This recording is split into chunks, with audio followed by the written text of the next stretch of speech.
I didn't shut their water off all at once. It just stopped showing up where they needed it most.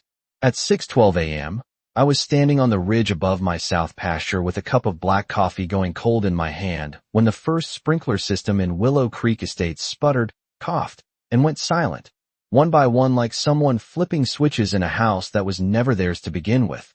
And even from half a mile away I could hear it. That strange hollow hiss when pressure dies inside a pipe that's been running for years without anyone questioning where the flow really starts. The morning air smelled like dry grass and dust instead of that usual mist of overwatered lawns drifting across the fence line.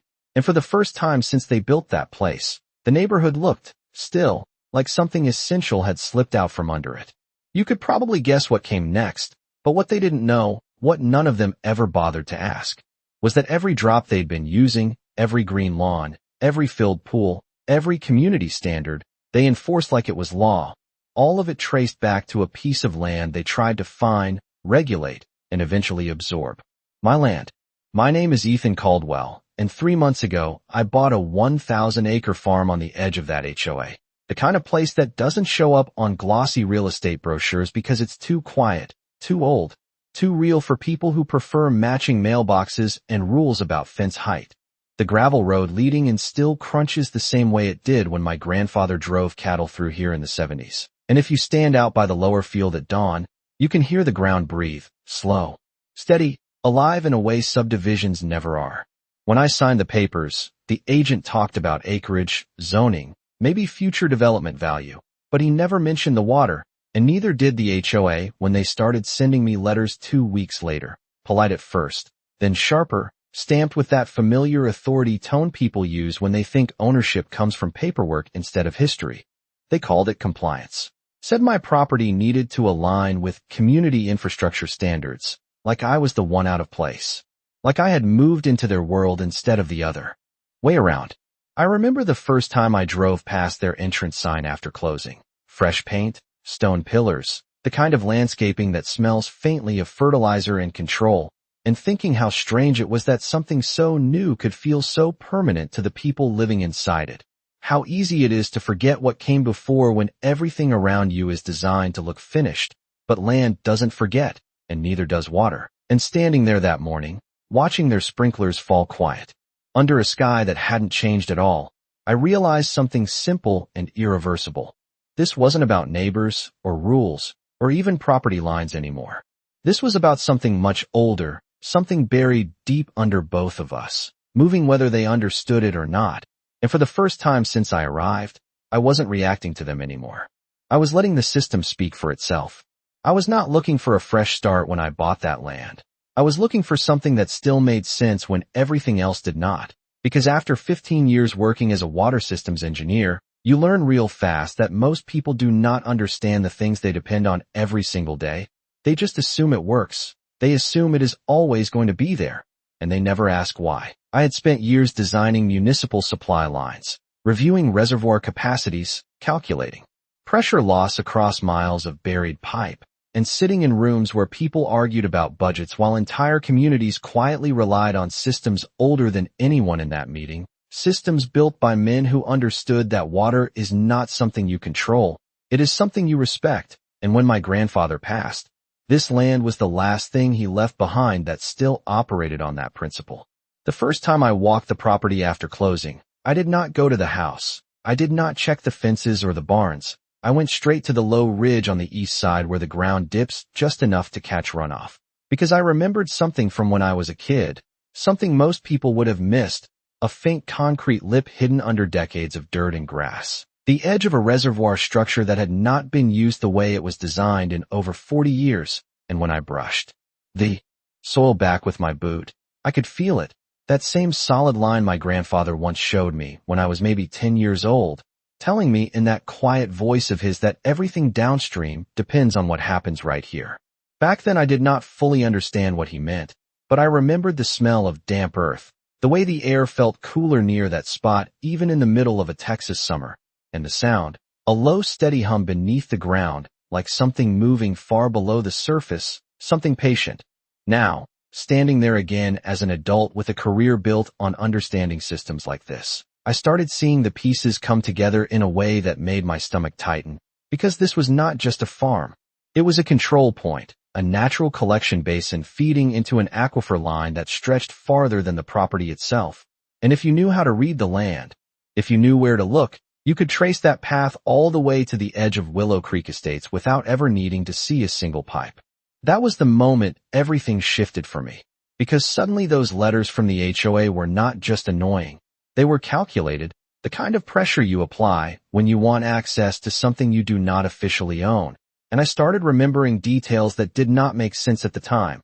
The way their landscaping always stayed green even during dry weeks. The faint vibration I felt once standing near their outer fence line. The subtle drop in water level at the old basin after a heavy weekend when their pools were full, and it all pointed to one conclusion that sat there in the back of my mind. Quiet but undeniable. They were not bringing water into that neighborhood from somewhere else. They were taking it from right here, from land they thought they could eventually control if they pushed hard enough. And standing there with that realization settling in, I understood exactly why my grandfather never sold a single acre, and exactly why I was never going to either. Victoria Hale did not introduce herself like someone asking permission. She introduced herself like someone confirming ownership, the kind of presence you feel before you even hear the voice.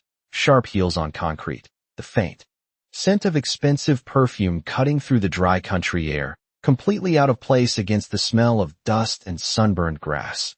The first time I saw her up close was 2 weeks after the letter started, when a white Lexus SUV rolled slowly up my gravel drive like it was testing the ground, like it expected the land to adjust to her instead of the other way around.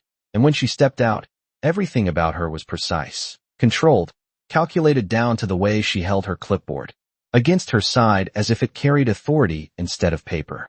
She smiled before she spoke, but it was the kind of smile that does not reach the eyes, the kind that feels rehearsed, and when she said my name, she said it slowly, like she was placing it into a system she already believed she understood. Mr. Caldwell, I am Victoria Hale, president of Willow Creek Estates Homeowners Association. And there was a slight pause after that title, just long enough to make sure I registered it, just long enough to make it clear that in her world, that position meant something beyond a neighborhood committee.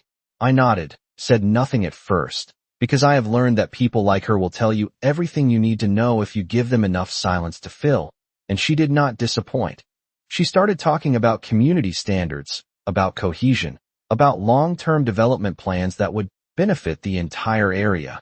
And every sentence carried that same underlying assumption that this land, my land, was simply an unfinished piece of something larger she was already in the process of controlling.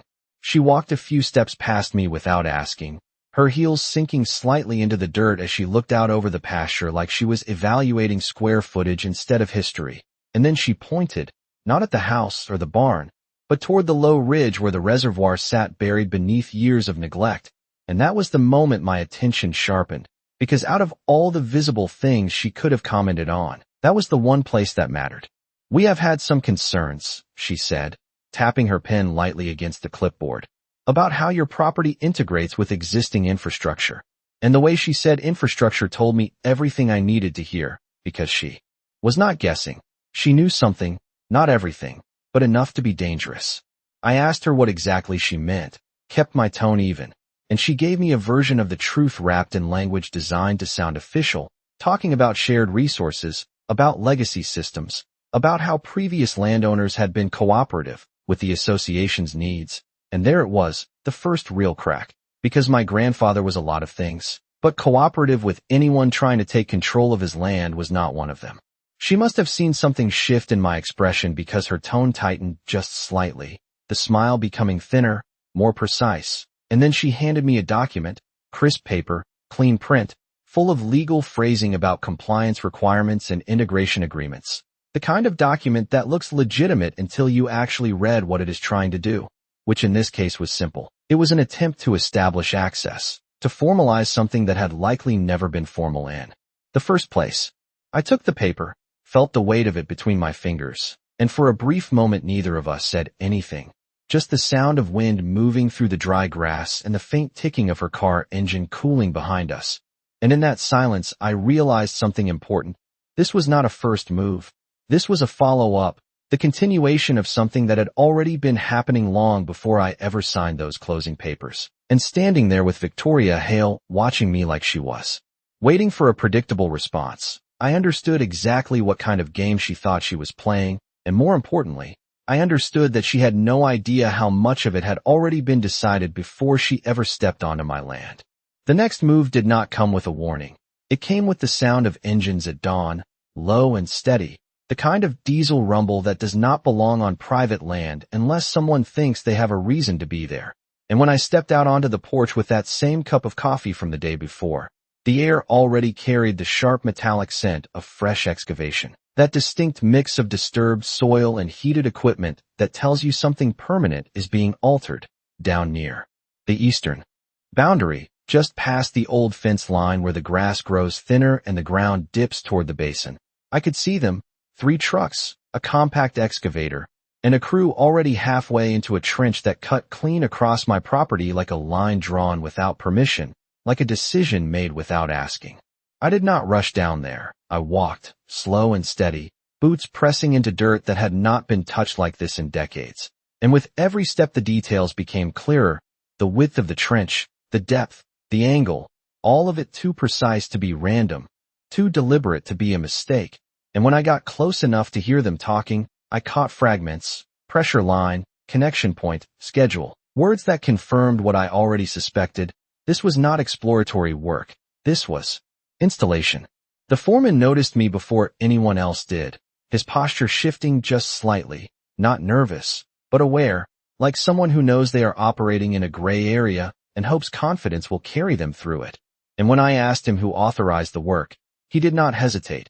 He handed me a folded document with the kind of casual certainty that only comes from believing the paperwork will back you up. And there it was again. That same language, infrastructure integration, shared access, improvement project, phrases that sound harmless until you realize they are being used to justify taking something piece by piece. I read it once, then again, feeling the texture of the paper between my fingers, noticing what was there and more importantly what was not. No recorded easement. No verified boundary adjustment, just assumptions written in a tone that expected compliance. And when I looked up, the excavator had already started moving again, steel teeth cutting into earth that did not belong to them. And for a brief second the sound echoed across the field, a dull, grinding scrape that seemed louder than it should have been, like the land itself was registering the intrusion. I told them to stop, kept my voice level, and the foreman hesitated just long enough to show that he understood the situation was not as simple as he had been told.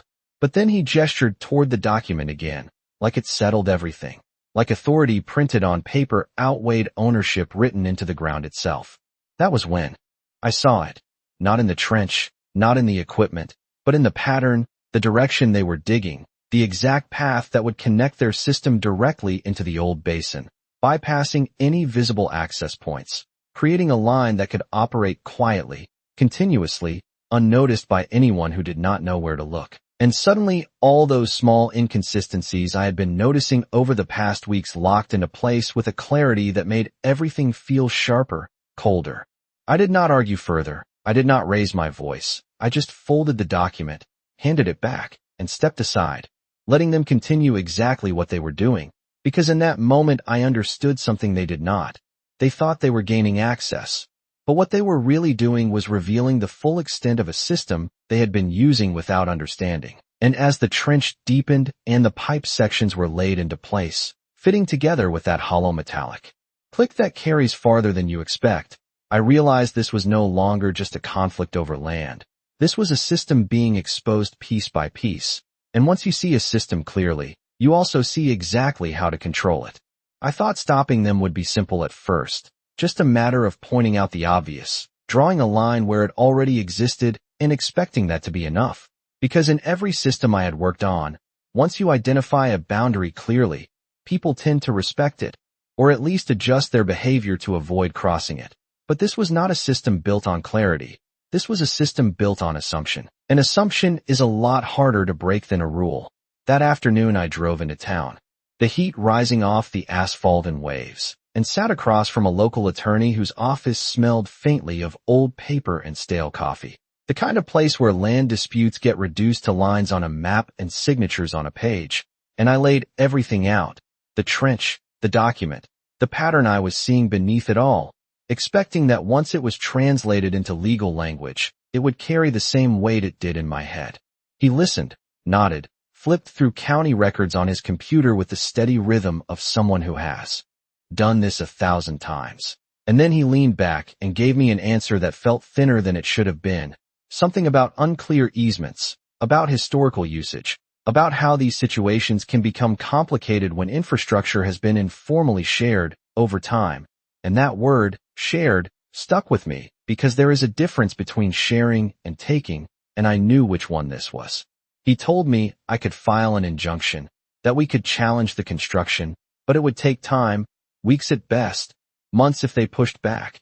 And in the meantime, the work would likely continue under the assumption of legitimacy, because once something is installed and functioning, it becomes harder to undo, harder to argue against without disrupting more than just the original action.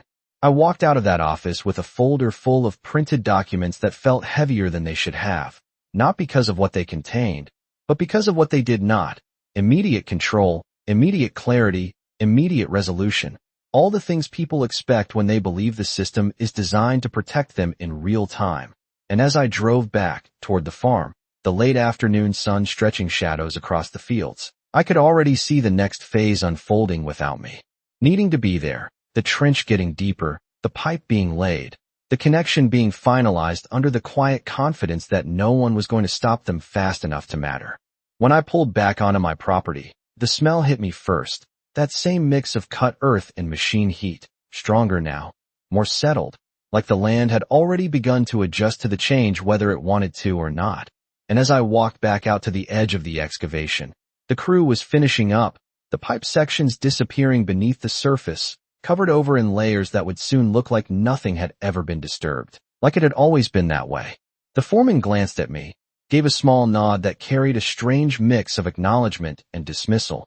And I realized then that in his mind, this job was already done, the decision already made, the system already extended into a place it had not officially reached before.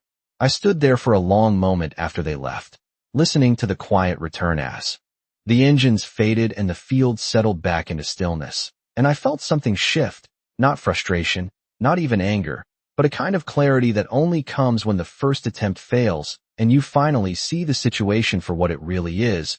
Not a problem to fix quickly, but a structure that needs to be understood completely before you can change anything about it. Because trying to stop them directly had only confirmed what they believed, that I was reacting, that I was behind them. And as I looked out across the land, tracing the invisible path that pipe now followed beneath the surface, I understood that if I wanted control back, I was going to have to stop reacting entirely and start thinking several steps ahead of a system that had already shown me exactly how it worked. They did not slow down after that day. They accelerated. And that was the part most people would have missed if they were only watching the surface. Because on the surface, everything looked cleaner, more organized, like progress instead of intrusion. The trench filled, the grass smoothed back over, the line hidden beneath a layer of normalcy, so complete you would never know it had been disturbed unless you knew exactly where to look. But underneath, the system was changing faster than it should have been, and I could feel it in ways that had nothing to do with sight. The subtle shift in pressure when I tested the old spigot near the basin, the way the flow lagged for half a second longer than it used to before stabilizing, the faint vibration underfoot late at night when everything else was quiet, like a distant pulse traveling through the ground. A week later, the first new structure went up along their edge of the property, not a house, not yet, but a utility shed, painted to match the rest of their neighborhood, positioned carefully at the exact point where their new line would need access for maintenance. And that told me everything I needed to know about their intentions. This was not temporary. This was expansion, calculated and staged in a way that would make it look like it had always been part of their plan. The letters kept coming too, thicker envelopes now, more formal language, references to compliance deadlines, and escalating penalties that grew more aggressive with each notice, as if pressure on paper could match pressure in the ground, and every time I opened one I could almost hear her voice behind it, precise and controlled, assuming that persistence would eventually wear me down into agreement.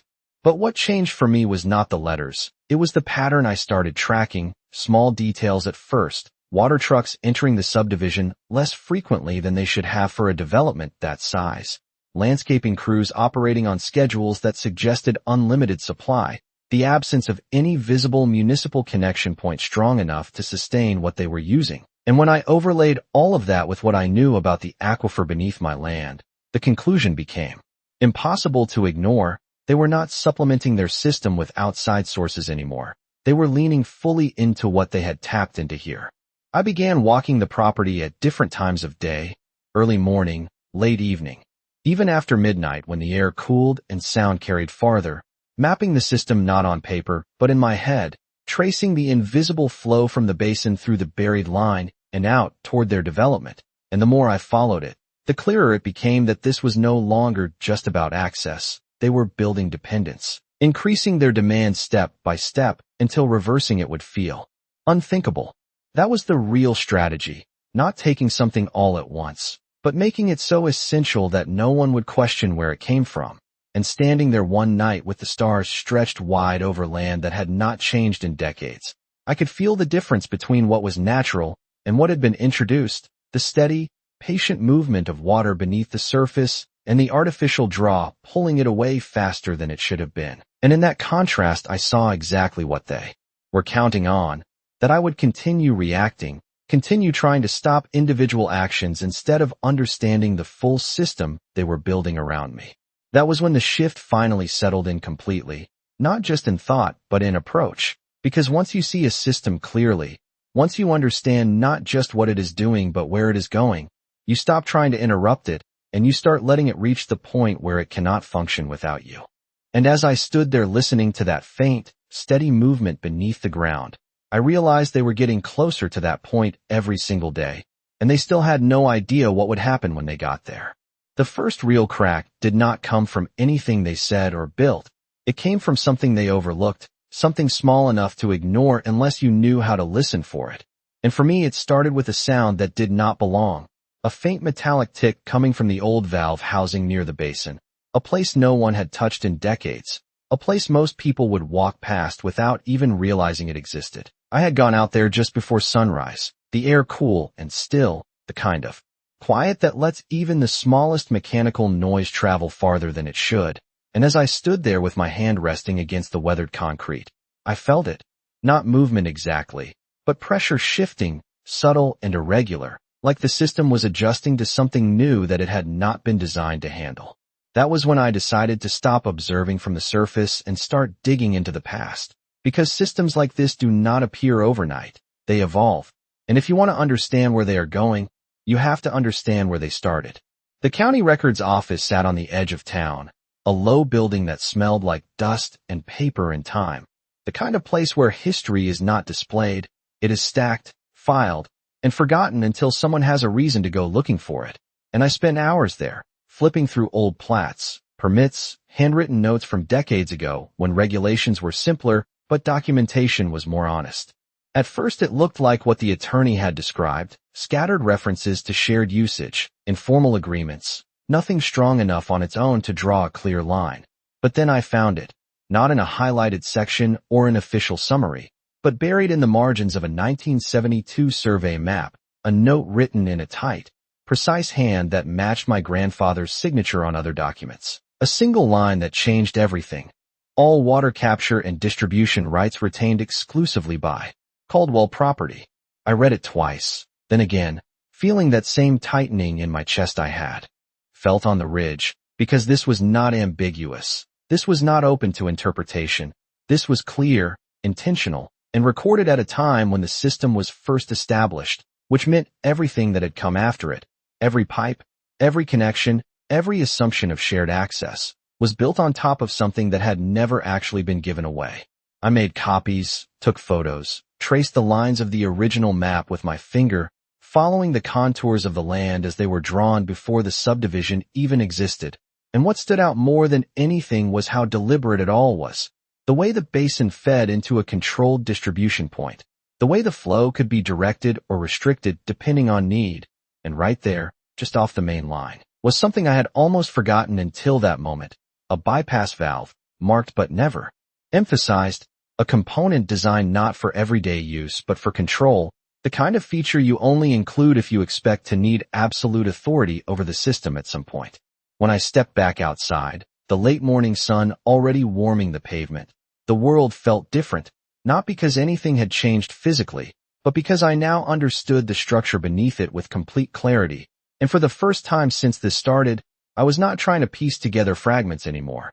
I was looking at a complete system with a defined origin, a defined owner, and a built-in mechanism for control that had been sitting there untouched for over 40 years, waiting for someone who knew what it was to recognize its value. And as I drove back toward the farm with those copies resting on the seat beside me, I realized that everything they had built, every expansion, every new dependency, was now connected to something they did not understand at all, and more importantly, something they could not operate without.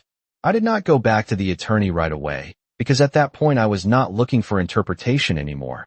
I was looking for confirmation, and there is a difference between the two that only becomes clear when you already know what the answer should be. Instead, I went back to the land, to the exact place where everything started, the old basin half hidden beneath years of neglect, and for the first time since I bought the property, I approached it not as something abandoned, but as something intact, something still functioning beneath the surface exactly the way it was designed decades ago. The air felt different that afternoon, warmer, heavier, carrying that faint mineral scent you only notice when water has been sitting underground longer than it should. And as I stepped down along the edge of the basin, brushing past dry grass that whispered against my jeans, I could hear it more clearly now, that low, steady movement beneath the surface, not loud, not obvious, but constant, like a system doing exactly what it was built to do whether anyone was paying attention or not. I knelt down near the old housing where the valve assembly was set into the concrete, the metal cover still bolted in place but worn smooth by time, and when I ran my hand across it, I could feel the temperature difference, cooler than the surrounding ground, a subtle but unmistakable sign that water was still flowing through channels most people did not even know existed. That was the first confirmation, physical, undeniable, but I needed more than that. I needed to see how far the system had been extended, how much of it they had already tied into their own network without realizing what they were connecting to.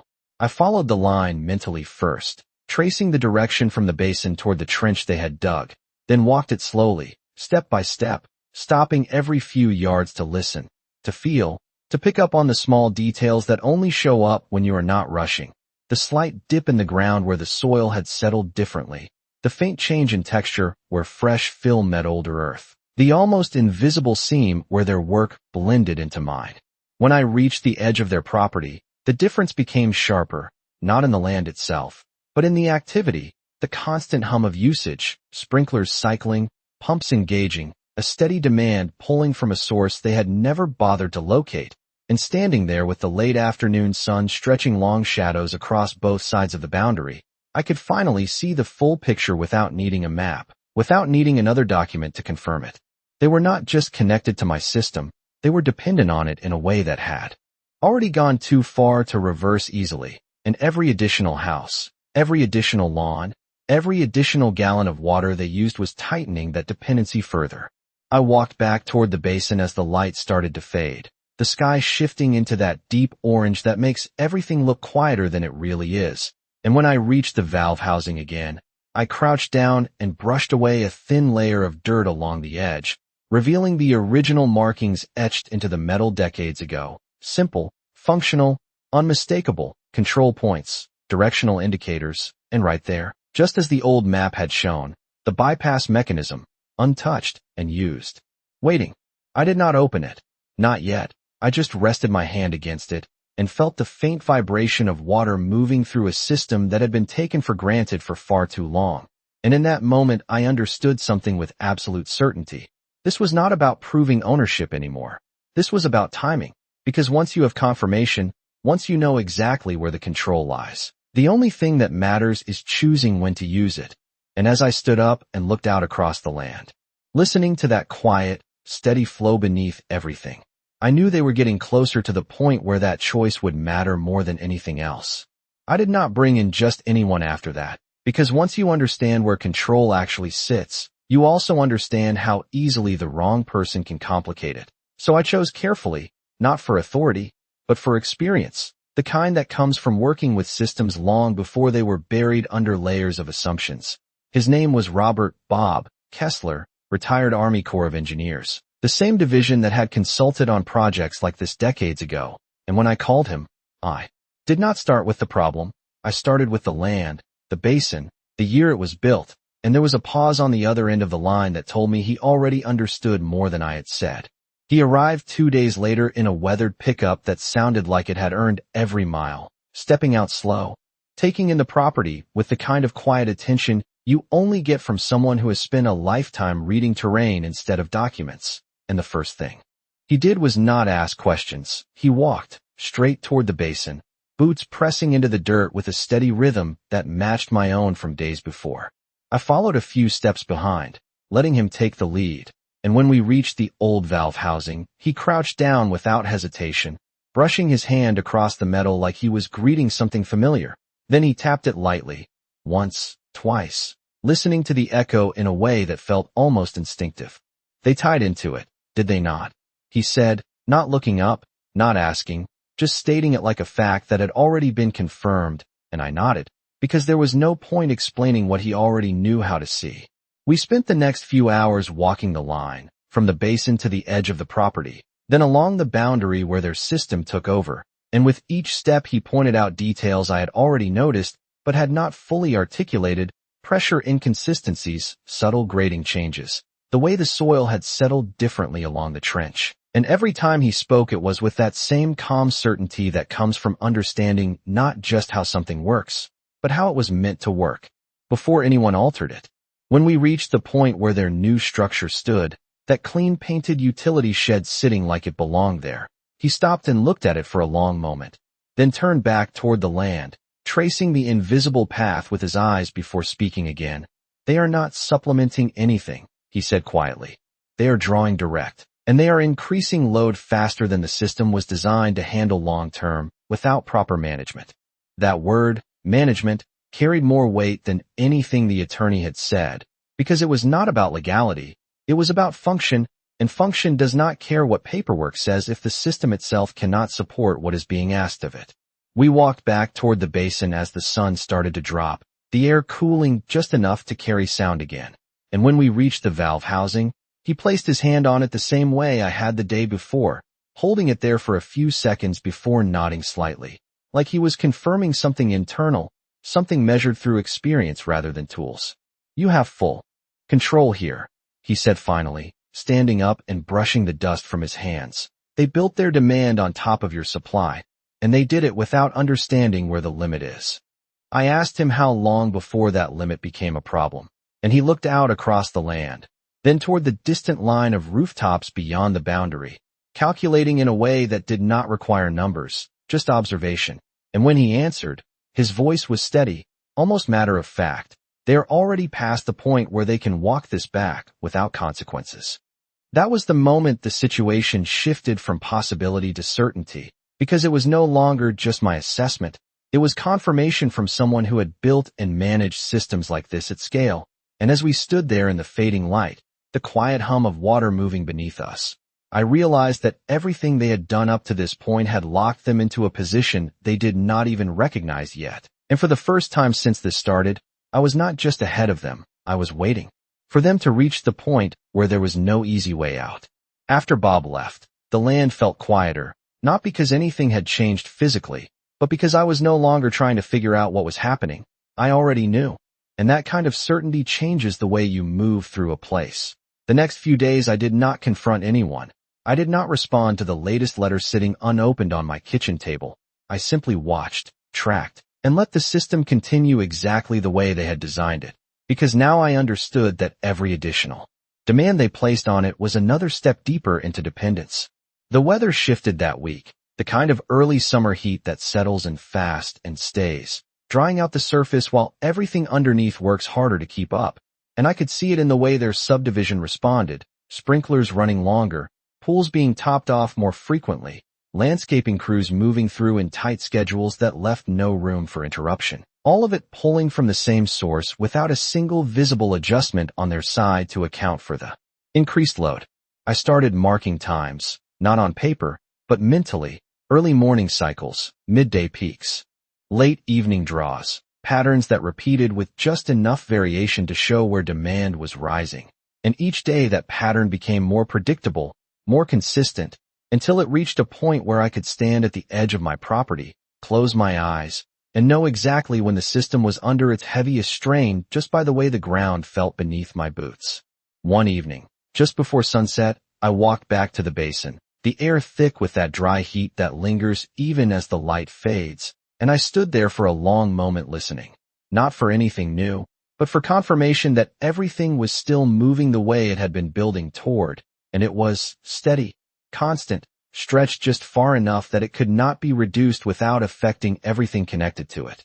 I crouched down beside the valve housing again, brushing away a thin layer of dust that had settled since the last time I was there, and I rested my hand against the metal, feeling the vibration more clearly now than before, not because it had changed, but because I understood what it represented, the full weight of an entire neighborhood resting on a system they did not control. I did not open it. I did not even shift it. I just stayed there long enough to align my timing with theirs, to make sure that when I did act, it would not be a reaction. It would be a decision made at the exact moment it would carry the most impact without needing force or argument. That night, as the sky darkened and the temperature finally dropped enough for sound to travel clean again, I could hear the distant rhythm of their system cycling, pumps engaging, water moving, a constant draw that had become so routine for them it no longer registered as something that could change, and that was the final piece, not the system itself, but their expectation that it would always behave the same way no matter how much they relied on it. I walked back up the ridge slowly, the gravel crunching under my boots in a steady rhythm that matched the one beneath the ground, and when I reached the top, I turned back one more time, looking out over the dark outline of land that had been here long before any of this started, and I knew then that the next step was not about stopping them. It was about letting them reach the exact point where stopping was no longer something they could control, and as I stood there in the quiet, listening to a system that had been taken for granted for far too long, I understood that moment was closer than they thought. It happened on a Thursday, the kind of dry, relentless heat that pushes everything to its limit without anyone realizing it until something gives, and I knew it would be that day before the sun even came up, because the night before had stayed warm longer than usual, meaning their systems had never really had a chance to recover, and by early morning the demand was already building faster than it should have been. I walked out to the basin just after sunrise, the light cutting low across the field, turning everything sharp and defined, and for a moment I just stood there, listening, not for anything new, but for confirmation that the system had reached the exact point I had been waiting for.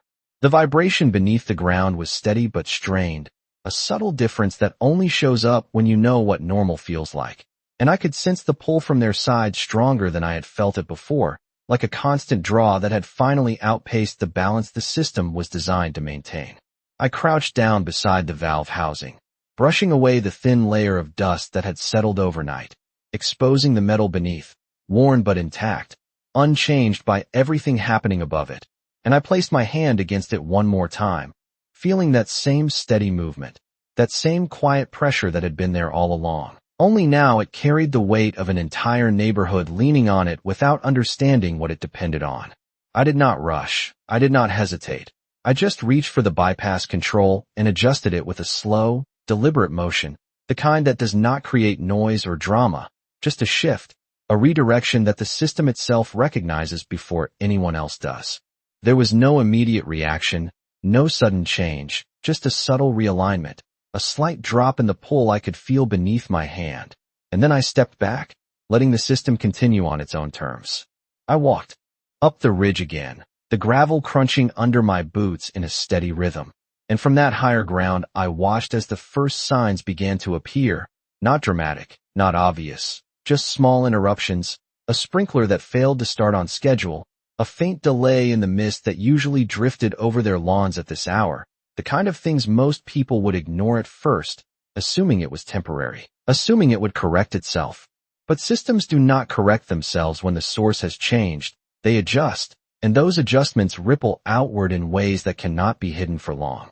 By mid-morning, the pattern had shifted completely, cycles missing, pressure dropping, the quiet consistency they relied on replaced by something uneven, unpredictable, and from where I stood, I could see it spreading, not just through one section, but across the entire development, each part connected, each part affected in exactly the way the system had been designed to distribute. I did not move. I did not interfere further.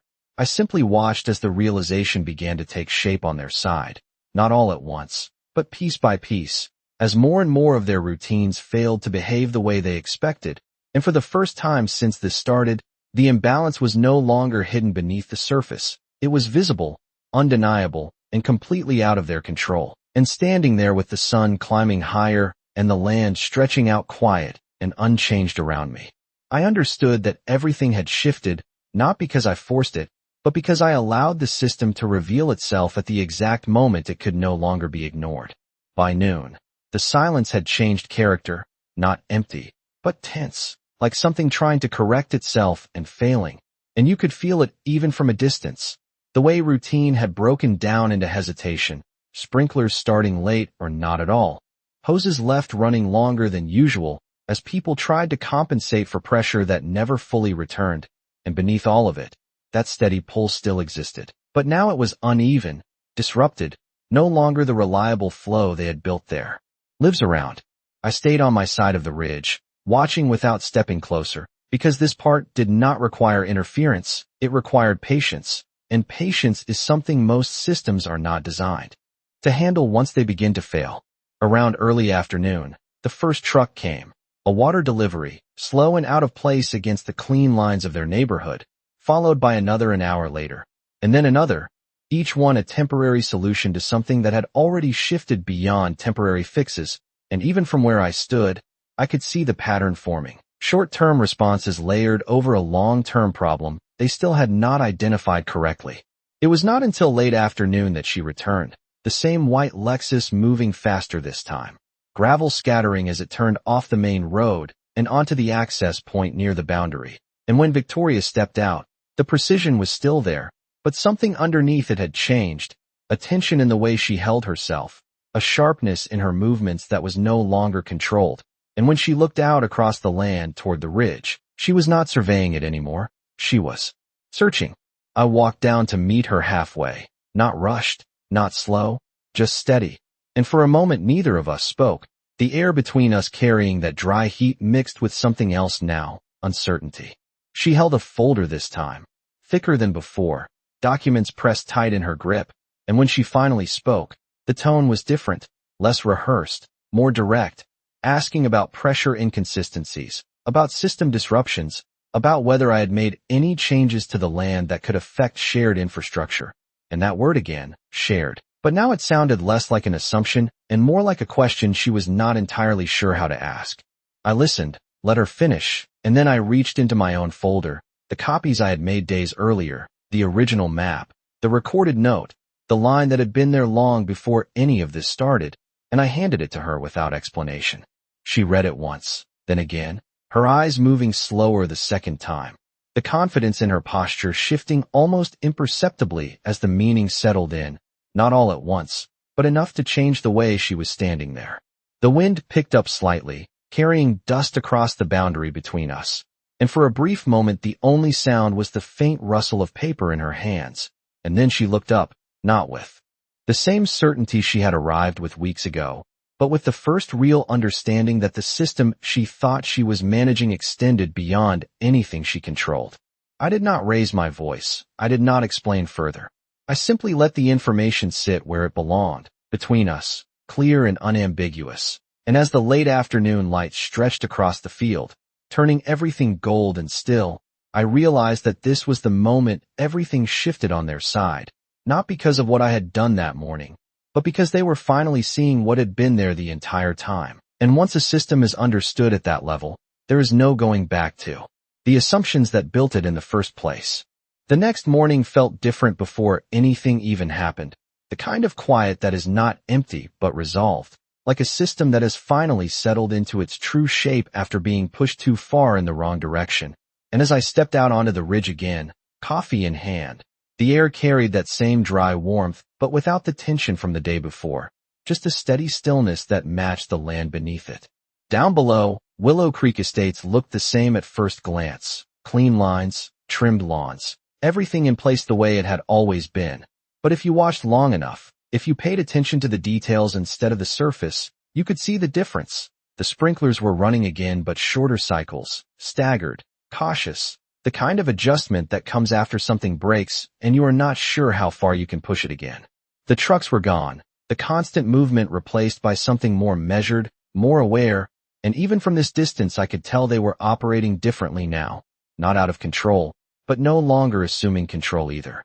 I did not touch the valve that morning. I did not need to, because once a system has been corrected, it does not require force to maintain balance. It requires understanding, and for the first time since this began, that understanding was no longer mine alone. Later that day, a vehicle came up the drive, not fast, not slow, just deliberate. And when Victoria stepped out this time, there was no clipboard, no rehearsed introduction, just a folder held loosely at her side end.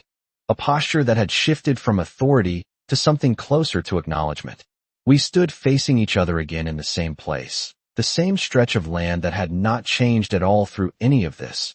And when she spoke, the tone was different, not defensive, not demanding, just direct, asking what it would take to stabilize the system, to ensure consistent supply moving forward, to establish something formal where there had only been assumption before. I listened, let the words settle, and then I gave her the only answer that had ever really existed. That control would remain where it had always been, with the land, with the source, and that any agreement would reflect that clearly, legally, and permanently. There was no argument, no attempt to reshape the situation into something else, just a quiet acceptance that came from finally understanding the structure they had been operating within without realizing it. Over the next few weeks, the changes happened on paper instead of underground. Contracts drafted, reviewed, signed, each one aligning with what had been written decades ago, not creating something new, but recognizing something that had never actually changed. The pipeline remained, the flow resumed, but now it moved within a framework that matched the reality beneath it, controlled, measured, and understood by both sides. Standing on that ridge again as the sun dipped low across the same fields my grandfather once walked, I could hear the system the way it was meant to be heard, steady, balanced, no longer strained by assumption or pushed beyond its limits. And for the first time since I arrived, the land felt exactly the way it should, unchanged on the surface, but finally respected for what it had always been. They thought they were building a community on solid ground, but in the end, they learned something far simpler and far more important. They were not controlling the system at all, they were living on it.